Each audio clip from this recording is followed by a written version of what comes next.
Desde já quero agradecer a todos manterem-se aqui resilientes até ao final e agradecer também ao CIDSEM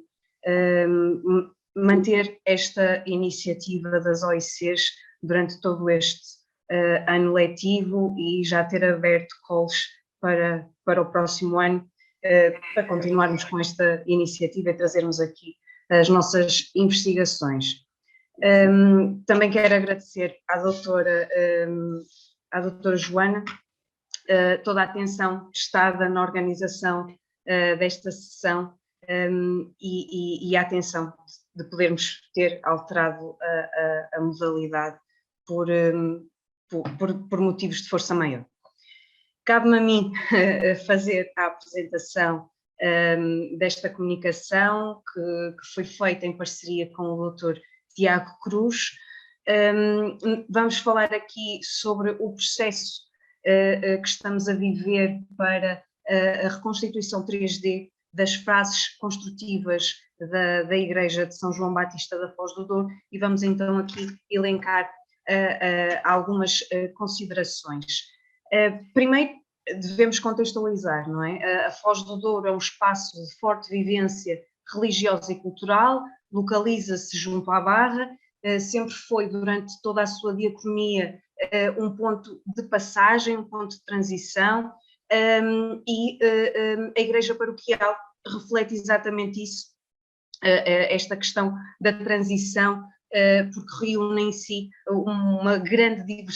diversidade de produção artística, que faz parte naturalmente a pintura, a imaginária, a retabolística, a orivesaria, vindas de vários pontos e claramente também a própria arquitetura que sofreu aqui uma transição e uma movimentação no território. Inicialmente a sede paroquial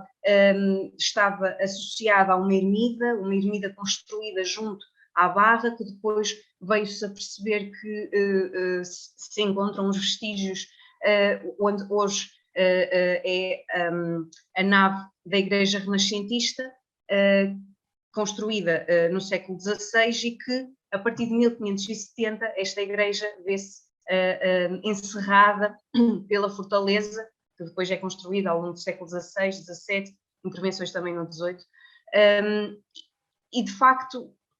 quando chegamos a 1640, e muito também devido à Guerra da Restauração e àquela instabilidade que se vivia dentro do reduto militar, esta convivência entre beneditinos, a ordem afeta e que administrava o antigo Couto da Foz do Douro, eles vêm-se obrigados a abandonar a Igreja Renascentista e a procurar um outro local, e é por isso que nós hoje temos esta igreja na localização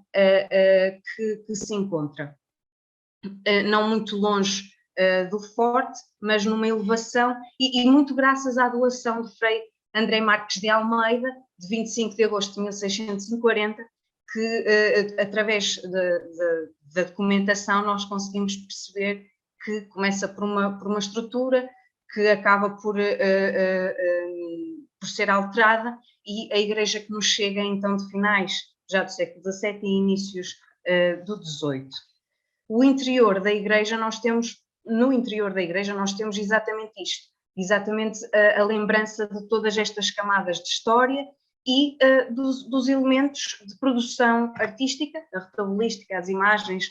as alfaias, os paramentos, e que são elementos essenciais, a leitura destes elementos é essencial para percebermos estas camadas de história que estão empregues na arquitetura, que é o que nós vamos aqui tentar elencar. Então, para contribuirmos para esta narrativa histórica e artística deste edifício, nós precisamos de colocar sempre em constante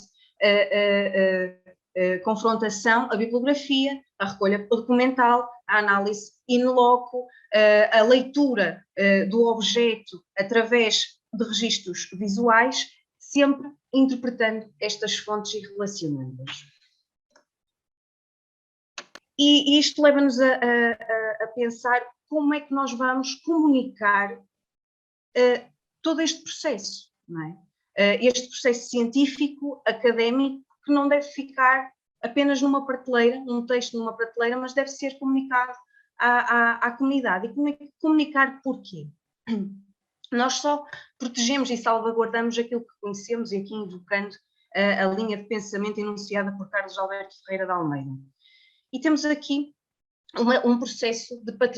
patrimonialização do bem. Identificar, e a identificação leva ao conhecimento do bem, ao estudo, para iniciarmos este processo de proteção, salvaguarda, valorização e comunicação.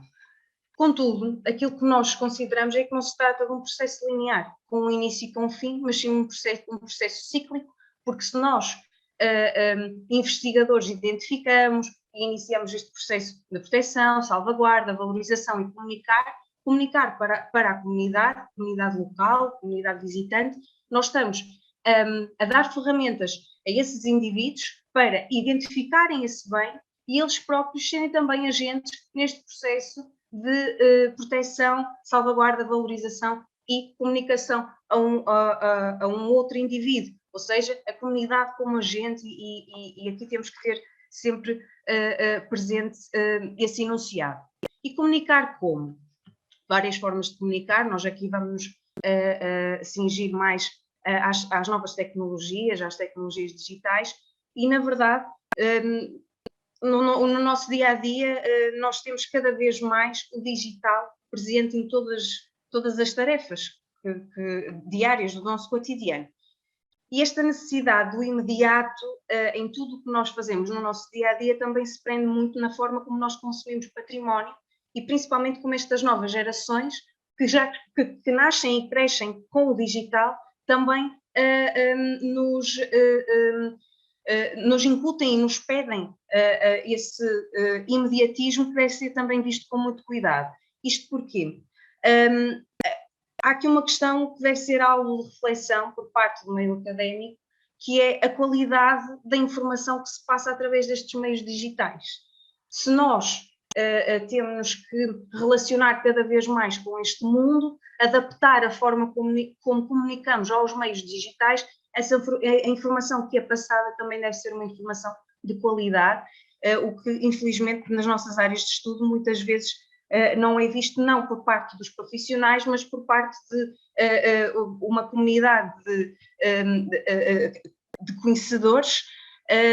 que não têm propriamente uma formação na área, mas que comuniquem muitas vezes segundo interpretações mal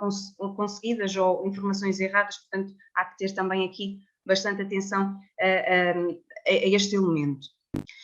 O que é que nós incentivamos? A criação de plataformas digitais vocacionadas para a preservação do património material e imaterial, e temos aqui como exemplo a Talking Heritage dos Parques de Sintra, mas também as reconstituições virtuais, como exemplo a Abadia de Cluny, que de outra forma, que se não fosse por esta forma tão visual, muito provavelmente uma grande parte da comunidade não tinha a percepção desta evolução de escala, de evolução de volumes, até porque os vestígios materiais do que foi Cluny 3 já são bastante escassos e muitas vezes não tão perceptíveis ao olhar. E comunicar para quem? E neste projeto, muito especificamente, comunicar para a comunidade local, aquela comunidade que continua a participar das procissões, que continua a usar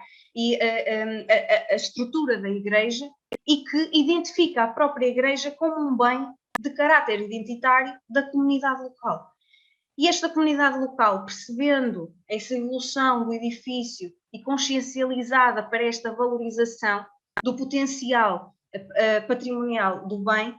pode ser um agente de comunicação junto da outra comunidade, que é a comunidade visitante, aquela que nos chega no 500, à Foz do Douro, aquela que nos chega no elétrico e que procura cada vez mais informação de qualidade e produtos que sejam bastante visuais e imediatos. Esta reconstituição 3D, ela integra-se num projeto mais alargado. Ela parte de um projeto de doutoramento financiado pela FCT, mas depois acaba por ser todas estas dimensões, a digitalização do arquivo paroquial, a reconstituição 3D e a visita virtual 360, financiada pelo CITSEM e é um projeto que se enquadra no New European Bauhaus, no que diz respeito à questão da multidisciplinariedade, uma vez que congrega áreas como a história da arte, os estudos do património, o desenho digital, a arquivística e até mesmo a inteligência artificial, e também aqui as dimensões do Horizonte Europa, no pilar 2 do Cluster 2, que visa promover a proteção, a valorização e o restauro dos bens patrimoniais. Isto tudo também vai de encontro ao espírito da Carta de Porto Santo, que nos fala dos territórios digitais enquanto meios, um meio de possibilidades e bastante amplo para a participação da própria comunidade na produção e no entendimento do património cultural. O desenho é essencial para a reconstituição 3D. E o desenho abre portas ao conhecimento. O desenho é também um instrumento de investigação, porque enquanto se desenha é possível pensar, e enquanto se pensa é possível desenhar. E isto mostra-nos muitas vezes este processo de desenho, pormenores que de outra forma não conseguiríamos ter uma percepção tão detalhada e abre-nos aqui possibilidades de análise bastante amplas. E, de facto, é uma hipótese de trabalho no contexto de toda esta investigação e é possível, através do desenho, criar-se modelos tridimensionais que evoluem paralelamente à própria investigação. O planeamento de uma reconstituição virtual, no planeamento de uma reconstituição virtual é fundamental ter sempre presente os 3 domínios principais do Digital Heritage, que é a documentação, a representação e a disseminação. E neste sentido, a representação tridimensional, que vai da reconstrução virtual à visualização, é apenas uma parte do processo e não devemos descurar a fase prévia da documentação, que inclui o levantamento dos lugares, segundo todas as recomendações e boas práticas, mas também não descurar a disseminação, que pode passar pelas plataformas digitais e pelo recurso a soluções mais imersivas também. Metodologicamente, seguimos as recomendações da Carta de Londres, que procura responder a todas as necessidades de assegurar o rigor metodológico desta visualização computurizada do património cultural e, muito também a devedora da Carta de Londres, os princípios de Sevilha, muito ligada à arqueologia digital e que define aqui e estabelece um conjunto de orientações para a reconstrução virtual do património cultural. Então, para a reconstituição 3D, mas também para a visita virtual 360, mas aqui focando-nos na reconstituição 3D, nós partimos de uma pesquisa bibliográfica e arquivística, levantamento de volumes arquitetónicos no local, realização de levantamentos fotográficos, análise planimétrica e volumétrica, e todas estas pontos e estes elementos que vamos tirando ao longo de toda esta investigação, passamos toda a informação para softwares, nomeadamente o AutoCAD, para a realização do desenho planimétrico e o Blender para a modelação tridimensional. Contudo, isto não é um processo linear, não começamos na pesquisa e nunca mais voltamos a ela. Muitas vezes, quando estamos a inserir a informação nos softwares, há necessidade de voltar ao arquivo, de voltar à bibliografia, de voltar a analisar e ter em atenção também a confirmação de medidas, etc., levantamento in loco. Isto é sempre, constante e é um processo que as várias fases se vão sobrepondo e acontecem muitas vezes ao mesmo tempo. Então começamos por um levantamento de volumes no local, tentar perceber a implantação do edifício no local, o porquê da escolha daquele local, a forma como é que se relaciona com os outros edifícios, alterações urbanísticas, nomeadamente, não sei se conseguem ver o meu rato, conseguem? Nomeadamente a abertura aqui da rampa que veio destruir, a rampa de acesso ao largo da igreja, que veio destruir uma série de equipamentos que faziam parte inicialmente da casa religiosa e que depois perdeu-se a função e veio a ser destruído. Tudo isto é pensado. Depois um levantamento em diferentes escalas, tentarmos perceber pormenores, fazer um desenho linear, um desenho com volumes e claro, sempre tentando conferir escalas e medidas para depois passarmos para os softwares. O levantamento também do próprio interior, tentar perceber este jogo entre altares, o próprio retábulo, imagens, com o espaço arquitetónico, isto sempre num constante diálogo. Essencial também estes pormenores, em que os próprios retábulos refletem elementos arquitetónicos, também eles, e que nós vamos fazer depois na reconstituição 3D, diferentes escalas, nomeadamente nos retábulos, aqui uma maior precisão no que diz respeito às texturas e à própria cor, enquanto o restante edifício vai ser mais representado em tons de branco e este jogo de volumes, ou seja, aqui duas escalas também de entendimento. Registro fotográfico essencial, registar o edifício sob vários pontos de vista, em diferentes momentos do dia, para termos a percepção dos vários elementos arquitetónicos, como é que eles reagem às diferentes luzes, tentar perceber se nos escapou algum pormenor, tudo isto sempre em constante relação com o desenho, com a pesquisa, confrontar sempre as fontes, e isto é extremamente importante. Confronto de fontes também com levantamentos que já haviam sido feitos, nomeadamente aqui o levantamento em planta, feito pelo CIPA, e acabarmos sempre por conferir medidas que será essencial depois para a introdução nos softwares. A fotogrametria,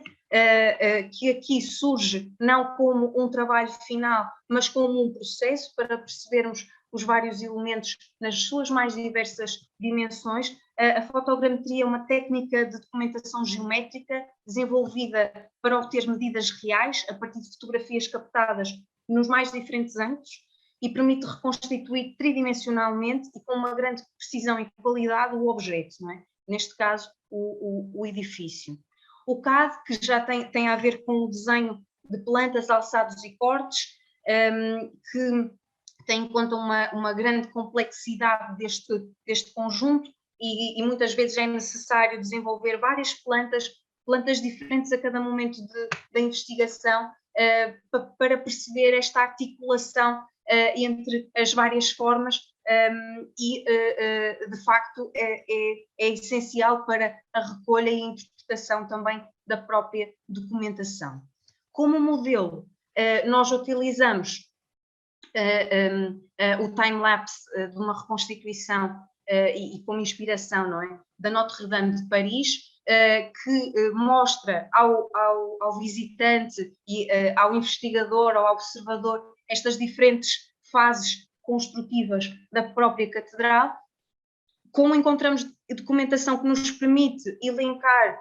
quase ano a ano, numa primeira fase, a construção da própria igreja, também é possível seguirmos então este modelo, nunca esquecendo todo o trabalho e toda a metodologia que está por detrás. De forma a valorizarmos a igreja paroquial enquanto eixo agregador da comunidade, enquanto força centrífuga e centrípeta no território, consideramos uma mais-valia a criação de uma reconstituição 3D. O desenvolvimento tecnológico e a crescente consciencialização para a valorização, preservação e comunicação patrimonial, tendo sempre presente aqui as diretrizes enunciadas pela Carta de Porto Santo de 2001, leva a que seja essencial comunicar à comunidade toda esta investigação sobre o património cultural local. Esta relação estabelecida com os meios digitais ganha uma especial relevância em contexto da pandemia, mas chama-se também a atenção para a necessidade de plataformas digitais vocacionadas para a preservação do património material e imaterial com informação fidedigna, interpretações com base científica, não uma recriação precisa do passado, porque isso é impossível fazermos, mas uma interpretação daquilo que foi, tendo por base sempre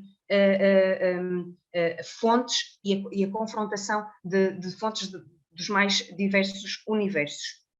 Reconstituições digitais, visitas virtuais e digitalizações, nomeadamente aqui o Arquivo Paroquial da Foz do Douro, com uma riquíssima, um riquíssimo contributo para esta reconstituição e para este trabalho, afirmam-se como meios de comunicação e divulgação de informação científica junto das comunidades, que podem ser defendidos como formas de registro e preservação dos bens patrimoniais, alguns deles em risco de perda. Como forma de comunicar este projeto junto da comunidade, pretendemos levar a cabo, assim que a reconstituição estiver terminada, uma sessão destinada a toda a comunidade local, associações, juntas de freguesia e demais, com data prevista para setembro, e num ambiente informal iremos demonstrar a importância do projeto para a preservação da memória local, dando a conhecer a nossa interpretação destas várias camadas do tempo, que refletem então toda esta evolução histórica que está patente neste edifício na Foz do Douro. Muito obrigada a todos, encontro-me disponível para qualquer questão que queiram colocar.